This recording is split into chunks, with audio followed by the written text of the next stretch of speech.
Балам бауырмал болсын десеңіз, мына менің ойымды соңына дейін тыңдап көріңіз. Мен өзімше балаларым үлкейгенде бір-біріне көмектесіп, біріне үй, біріне бір үлкен нәрселерді бірігіп алып береді деп армандаймын. Десе де сол арманыма сай қазіргі таңда ештеңе жасап жатқан жоқ екенмін. Мен айтқандай қиял ауызбіршілігі жарасқан, бірлігі бар отбасыларда іске асуы мүмкін.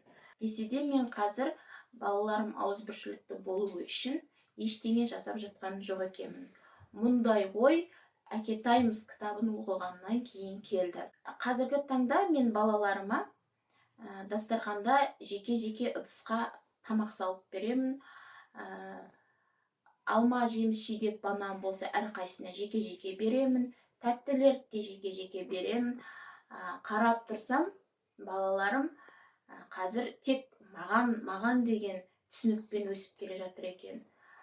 Егер мен армандағандай қиялға іске асырам десем, қазірден бастап оларды бөлісуге үйретуім керек екен.